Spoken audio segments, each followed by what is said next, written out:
Modern theatres వారి ఉత్కంఠభరిత జానపద చిత్రం సహస్ర శిరచ్ఛేద అపూర్వ చింతామణి. ఎస్డి లాల్ దర్శకుడు. కాంతారావు, గిరిజ, హరనాథ్, దేవిక ముఖ్య పాత్రధారులు. ప్రతినాయకునిగా గుమ్మడిది అత్యంత కీలక భూమిక.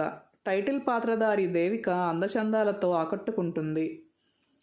ఆదిత్యపుర యువరాణి అపూర్వ చింతామణి. ఆమె అతిలోక సుందరి. మంత్రశక్తులు కోల్పోయిన ఒక మాంత్రికుడు కుయుక్తులతో ఆమె ప్రాపకం సంపాదిస్తాడు. ఆచార్య స్థానం చేపడతాడు.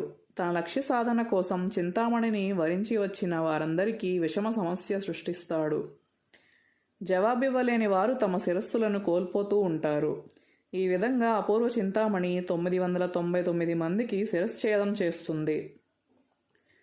1000వ శిరస్సు ఎవరిదన్నది క్లైమాక్స్లో తెలుస్తుంది. 1960లో విడుదలైన సహస్ర శిరచ్ఛేద అపూర్వ చింతామణి రసవత్తర జానపదం. మిక్కిలినేని రమణారెడ్డి, ఛాయాదేవి, కాకరాల, పేకేటి, లంక సత్యం, అల్లు రామలింగయ్య, దొరస్వామి, రాజనాల, సత్యనారాయణ, బిఎస్ సరోజ, జయశ్రీ, మల్లాది, దగ్గుబాటి లక్ష్మయ్య చౌదరి, గంగారత్నం, రాజశ్రీ ఇతర నటీనటులు.